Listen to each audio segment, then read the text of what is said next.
Maqaa Abbaa, kan Ilmaa, kan Hafuura Qulqulluu, Waaqa tokko. Ameen. Ifamaa fi tolummaa isaanuuf baay'isee Waaqayyo Abbaan keenya akka baay'ina cubbuu keenyaa osoo hin taane akka tolummaaf dhiifama isaatti eegee tiksee hanga isaa kanatti kan nu ga'e maqaan isaa qulqulluun guddaa kan galatoomeef kan ulfaate nuuf haa ta'u. Maatiiwwan Waaqayyoo ijoolleen haadha keenya qulqulleettii Dubroo Maariyaamii bakka adda addaa taa'uun sagalee kana kan dhaggeeffattan hundumti keessan maqaa gooftaa keenyaa fayyisaa keenyaa Iyesuus Kiristoosiin nagaan isin gaafadhaa. Akka kasaati bakka jirtanitti akkam bultanii, akkam ooltanii, akkam galgaleessanii. Ameen. Galateeffamuun amala uumaa keenyaa fayyisaa keenyaa Iyesuus Kiristoos kan ta'e maqaan isaa baddaa samii irratti afaan qulqulloota ergamoota isaatiin afaan qulqulloota abbootii keenyaa harmoolii keenyaadhaan kan galateeffamu nu birattis guddaa kan galatoomeef kan ulfaate nuuf haa ta'u. Deessuu gooftaa keenyaa haadha hunduma keenyaa qulqulleettii Dubroo Maariyaamii akkasumas qulqulloota abbootii keenyaa qulqulloota ergamoota Waaqayyoo qulqulloota harmoolii keenya hundumaaf akka kennaa isaaniitti galannii fi ulfinni guddaan isaaniif haa ta'u. Eegaan maatiiwwan Waaqayyoo barumsa keenyaa jireenyaa fi hojii gaarii kiristaanummaa kan jedhuun boqonnaa 5ffaa eegallee akka jedhu ni beektu. Daandiiwwan jireenya kiristaanummaa kan jedhuun boqonnaa 5ffaadhaan jechuudha.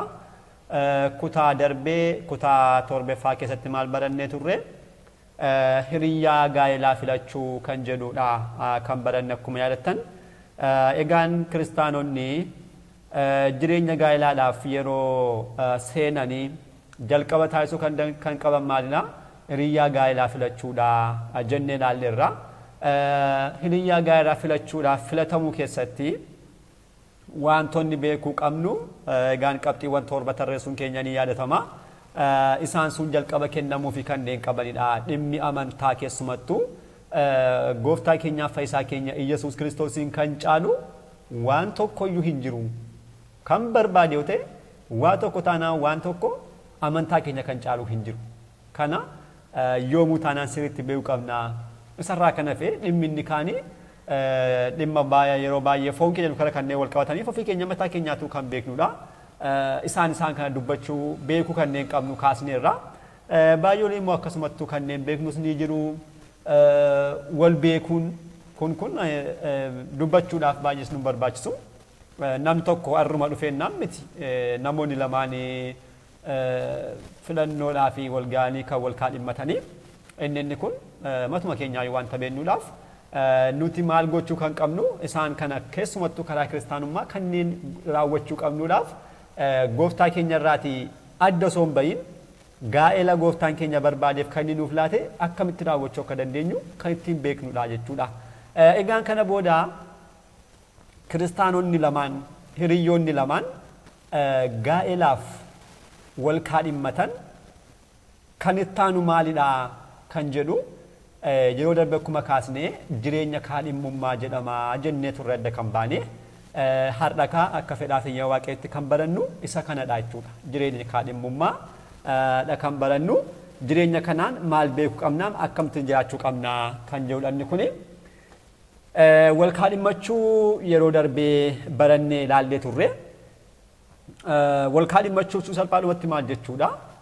Qabxiiwwan armaan ol kaasne sanaaf akkasumas mataa keenyaan kanneen beeknutti hundaa'uudhaan namoonni lamaan gaa'elaaf yeroo walii galan jechuudha. Inni dhiiraa mucayyoon kun naaf taati gaa'elaaf barbaadeera jedheetu ofiisaan erga walii galanii booda karaa maatiitti ergamuudhaan kan raawwatamu jechuudha. Erga raawwatamee booda jireenyi itti aanee dhufu jireenya kaadhimmummaa jedhamuudhaan beekama. Jireenyi kaadhimmummaa kun yeroon isaa yeroo kaadhimmummaa taane kan dhufu yommuu ta'u yeroo qophii jedhamuudhaan illee waamuu danda'a.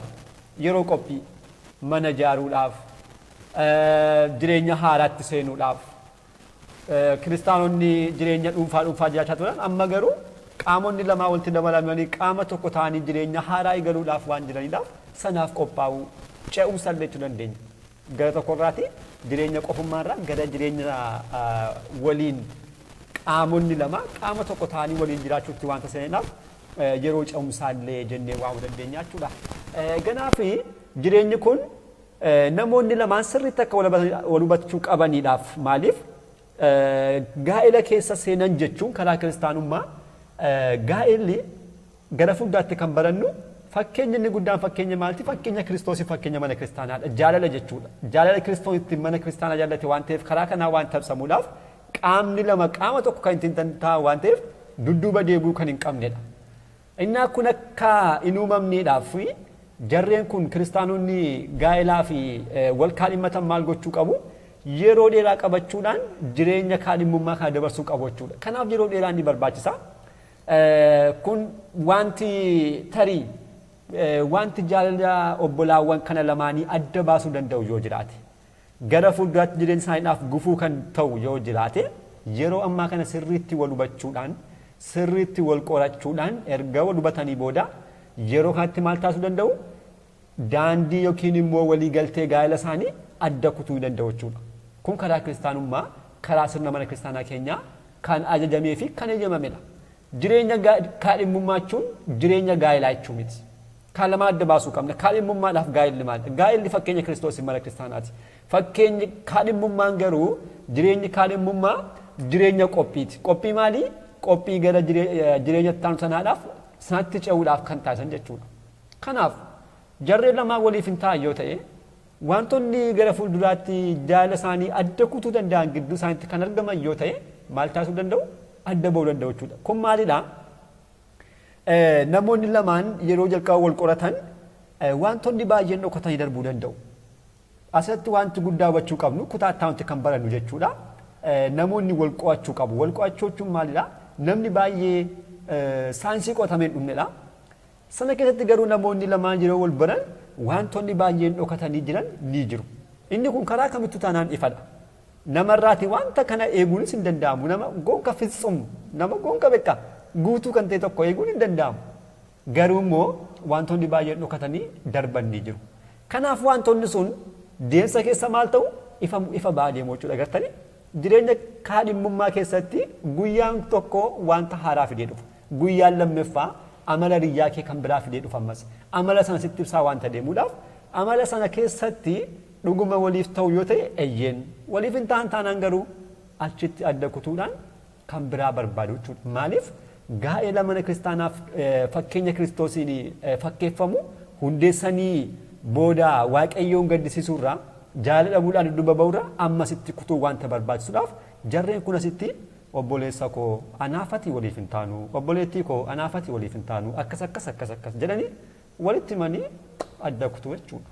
kanaaf jireenyi kun adda kutuu kan danda'an waan ta'eedhaaf sirriitti wal beekuudha jechuudha kanaaf immoo keessumattuu barumsa kana kan dhaggeeffannutti fayyadamuudhaaf kiristaanummaa keessattis immoo kan beekuu qabnu jireenya kaadhimmummaa keessatti qabxiiwwan muraasaa barumsa kanaan barachuudhaaf yaalla har'a xumuruu dadhabne kutaattaa nuti qabannee ni xumurra qabxiiwwan muraasaa barachuudhaaf eegallachuudha kan jalqabaa kabaja durbummaadhaa fi qulqullummaa ofii eeggachuudha jireenya kaadhimmummaa keessatti jireenya durbummaa kabaja durbummaa fi akkasumas qulqullummaa ofii eeggachuun barbaachisaadha hiriyoonni lamaan kanachuu maal jechuudha kan wal kaadhimmatan jireenya wal kaadhimmummaa keessatti osoo gaa'elliin ga'iin dursanii wal qunnamtii saalaarraa sirriitti of eeggachuudha jechuudha sirriitti of eeggachuu kun akkamittidha warreen durbummaadhaan jireenya gaa'ela takiilaa fi warreen qophaa'anii kabaja durbummaa isaanii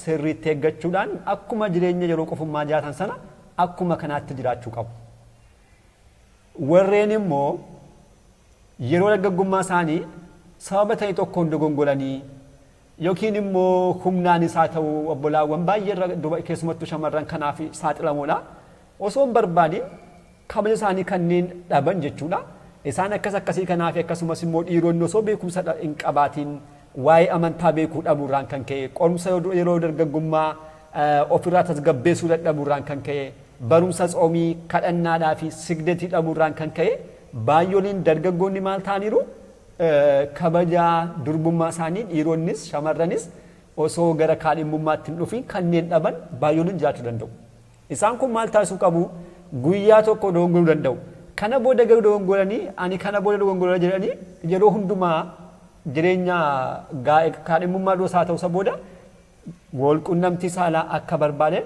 raawwachuu danda'an. Maaliif takkaa cubbuu raawwatan innaan cubbuu ka'uu ni danda'ama. Eenyu taanaan namni cubbuu raawwanne hin jiru. Cubbuun ni raawwatama sanarraa ka'uu inni guddaan maalaan gaabbiidhaan ka'uudha beekaa. Waaqayyo abbaan keenya waaqa dhiifamaati. Sanarraati namoonni kun cubbuu isaaniirraati erga adda ba'anii booda kabaja qulqullummaa isaanii eeggachuu qabu. Kabaja durbummaa osoo hin taane qulqullummaadha inni kun. Nitsinnaa kan jedhamu jechuudha. Durbummaan jira, durbummaa warreen of eeggatanidha. Isaan kun garuu nitsinnaa isaanii yookiin immoo qulqullummaa isaanii of eeggachuu qabu jechuudha.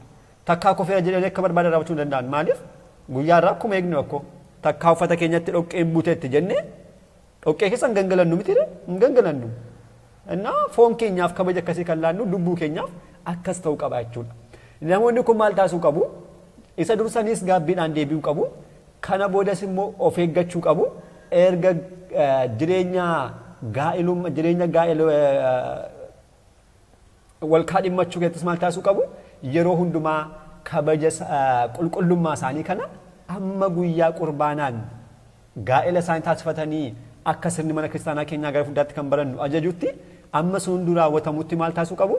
Yeroo qamu taanaan of eeggachuu qabu jechuudha. Mana qulqullummaa lapheen keenya Kiristoos kan keessa buluudha. Mana qulqullummaa Waaqayyooti. Kanaaf kanaan of kabajnee of eeggachuun eenyurraa kan eegamu jechuudha. Jarreen kun kan raawwachuu qabu. Kanaafi diiyaabiloos egaa kana fashaleessuudhaaf wanta baay'ee raawwata jireenya kaadhimmaa keessatti qormaatonni adda addaa nama qunnamuu danda'u. Maal taasisa fakkeenyaaf qormaanonni adda addaa sun kallattiidhaan namoonni kun akka isaan kufaniidhaaf diiyaabiloos haala mijeessa. Innaa kana beekanii kiristaanonni maal taasisuu qabu? Keessumattuu hiriyoonni lamaan gaa'elaaf qophaa'aniidhaaf jireenya kana keessa jiraachaa jiran wantoota isaan qoruu danda'an irraatii of eeggachuu qabu. Fakkeenyaaf wanta akkam akkamii bakkeewwan dhokatoo fi bakkeewwan namni hin jirretti yeroo baay'ee wal waamuudhaan sa'aatii baay'ee hojjetan dabarsuudhaan sirriitti of eeggachuu qabu. Bakkeewwan dhokatoo namni kan hin jirreeraatu jarreen lamaan qofti kan wal agarchaadha. Inni kun baay'eetti jireenya hin taaneef akkasumas yaada hin taaneef kan nama saaxiluudha. Kanaaf kana beekanii sirriitti of eeggachuu danda'u jechuudha. Diiyaabiloos baay'ee hamaadha. Baay'ee hamaa jechuudha. Maaliif yaada adda addaadhaan nama qoruudhaan bakka wanta hin jirre qorumsa addaa fidee laphee jarreen lamaatti galchuudhaan jarreen kun lamaan sekoondiitti akka isaan kabaja isaanii dhaban isaan taasisa. Kana dhaban taanaan gara fuuldaatti takiliilii isaanii adda citeera jechuudha. Akkasumas qurbaanni isaanii adda citaa jechuudha. Waaqayyo maal ta'a jarreen kanatti baay'ee gadde jechuudha. Kana booda deebi'anii ammas abbaa gaabbitti deebi'uun gaabbii galanii ammas wanta biraa jalqabu jechuudha kun. Innaa kana sirriitti of eeggachuun ni barbaachisa. Kan lammaffaa immoo barreeffamootaa fi akkasumas yaadota adda addaa wal madaaluudhaan wal fagaachuudha. Hiriyoonni lamaan kanneen wal kaadhimmatan barreeffama adda addaa dubbisuudhaan akkasumas immoo yaadota karaa jiru yaadonni akkasumatti dhugaa kan ta'an tiyooriiwwan baay'een ni jiru.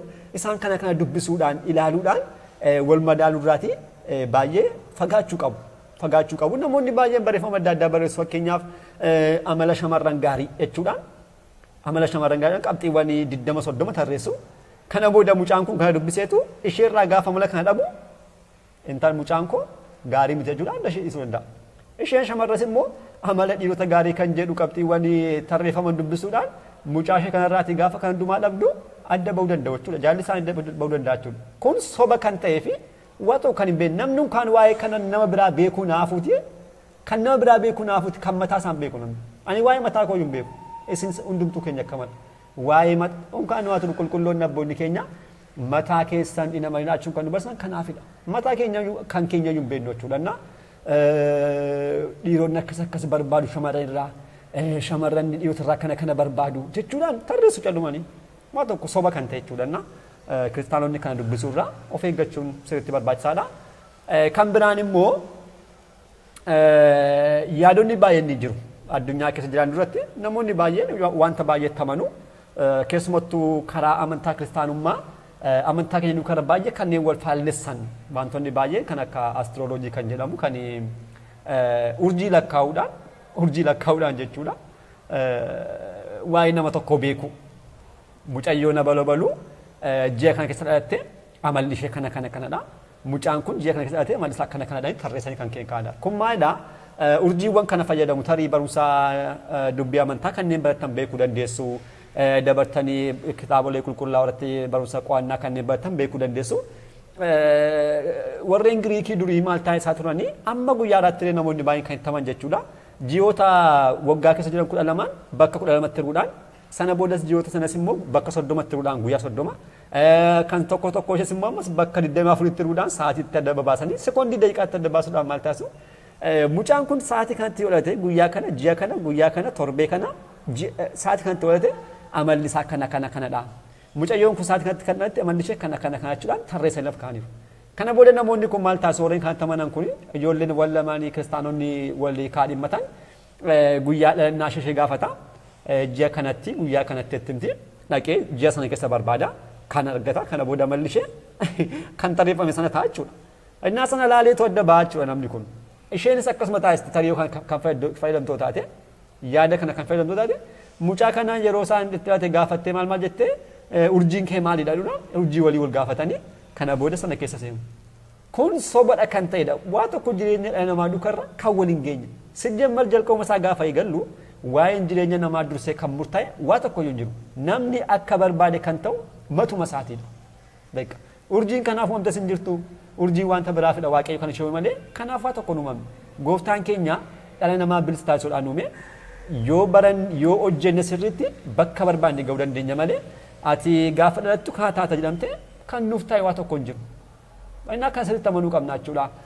Kun garuu jireenya amantaa keenya kanarraa baay'ee adda kan bahe ta'e waa'ee kana lafa kaa'uudhaan mucayyoon ji'a kana dhalattee guyyaa kanatti dhalattee amalli ishee baay'ee kan aartu yeroo hundumaa yaada isheedhaanii wanta haaraa yaaddee gochuu kan hin dandeenye kana kan taatu mucaan akkasii ji'a kanatti kan dhalatu kana kan ta'u lafa kaa'u. Kun garuu sobadha. Namoonni itti amanan garuu ni ta'u. Kun hojii diiyaabiloosidha. Diiyaabiloos laphee bakka hundumaa keessa galuudhaan sana wal simsiisaa jechuudha. Namoonni itti amanan ni ta'u. Kiristaanonni garuu kanarraati bilisa ta'uu qabna. Namoonni wal kaadhimmatan wantoota akkasii dubbisuudhaaf hordofuurraa baay'eetti fagaachuu qabu. Yeroo hundumaa kadhannaadhaan kan waaqayyo akka mijeessuudhaaf wanta hundumaa gaafachuudha malee kun hojiin diiyaabiloos kan ta'edhaa fi namoonni ofii isaaniidhaaf danii gara jireenya namaatti galchuu kan barbaadan kanarraa fagaachuudha kan barbaachisu jechuudha. Kan itti aanu kan sadeeffaan haala jireenya fuulduraa mari'achuudha. Gaan gara fuulduraatti hiriyoowwan lamaan kun gaa'ela uumu. Maatii tokkodha kan ta'an mana tokkodha kan ta'an waan ta'eedhaaf wal arguudhaan taphachuu qabu. Waa'ee jireenya gara fuulduraa haala kamiin gaa'ela raawwachuu akka qaban tarii qophiiwwan adda addaan jiraachuu danda'u sun gara fuulduraatti kan ilaallu yoo ta'e illee maal fakkaachuu qabu haala kamiitiin keessa darbuu dandeenya karaa jireenya foonummaa qabeenya biyya lafaa hojjaa wal qabatee dandeettii isaanii kan madaalu tokko waa tokko raawwachuudhaaf yeroo hundumaa waliin ta'uudhaan yaada waliin fudhachuudhaan wal dhaggeeffachuudhaan ta'uu qaba. Yaadonni yeroo darbe kan kaasne asitti nu fayyadu laala. Namoonni lamaan umuriidhaaf akkasumas sadarkaa yaaduudhaan walitti dhiyoo yoo jiraatan yaadni mucaa ishee shamarraadhaaf sirrii miti yoo ta'e illee maal jechuudhaan deebisti yaadni kee bareedaadha. Garuu kun rakkoo kanaatti nu galchuu danda'a. Osoo akkas taasisne hoo maal wayyachuudhaan haala kanaatiin dhiyeessiti. Inni dhiraas maal taasisaa kan ishee yaadni kee gaariidha osoo ta'e baay'ee bareedaa ta'uu danda'a. Garuu kun karaa kana akkana fiduu danda'a. Osoo akkas taasisne hoo wayyu jechuudhaan haala kanaatiin ilaalama. Osoo walitti hin bu'in jechuudha jaalala rakkoowwan baay'ee hiiku. Garuu namoonni yaadni isaanii walirraa fagoo jiraatu inni mucaa umurii guddaa yoo ta'e yaadni isaa inni akka yaadutti isheef deebisa. Kana booda deebiin mucaan isheef deebisu akka yaada isheetti wanta fudhachuudhaaf isheenaaf gonkuma adda ta'e itti galaachuudha. Kana booda kan isheen deebistu mucaadhaaf sirni miti jechuudha deebiin dhimma kun immoo. Innaan jarreen kun osoo waliin galii haala kanaatiin jireenya isaanii osuma walitti wanta gaariidhaaf ta'uu danda'e guyyaa tokko adda bu'achuudha. Waliif garuu hin danda'amu. Innaa kun haala kanaatiin isaan fayyada. Jireenya kanarratti maal taasisuu qabu wal arguudhaan mari'achuun barbaachisaadha jechuudha. Yeroo kanarratti immoo yeroo wal argan kana mari'achuu qofaa miti wal qorachuunis wal qo'achuus ni jira. Wal qo'achuu keessumattuu amala ofii jechuudha. Wal qo'achuun ni jira. Inni kun qo'annaa keessatti wantoota baay'ee ilaalla. Amaloonni wal sirreessuu kan danda'an ni jiru. Walitti himuudhaan kan wal sirreeffamu jechaadha. Sekoondiittis haa ta'u guyyaattis haa ta'u kan wal sirreeffamu. Kan lammaffaa immoo deemsa keessa kanneen sirreeffamanis immoo ni jiraatu. Kan sadaffaa immoo maaltu jiraata? Baay'ee gorsaan gorfamuudhaan kan deebi'uu danda'amu jira. Kan afureeffaa immoo gonkuma sirraa kan hin dandeenye jiraachuu danda'a. Kanaafuu isaan kan arfan adda baasnee barumsa keenya taanuun kana qabanneedha kan dhiyaannu har'aa fi asuma irratti nu haa ga'u. Abbaa sagalichaa kan ta'e Waaqayyo Abbaa keenyaaf galannii fi ulfinni guddaan isaaf haa ta'u. Kutaa taanuun hanga deebinutti nagaa Waaqayyootiin turtii gaarii galanni Waaqayyoof.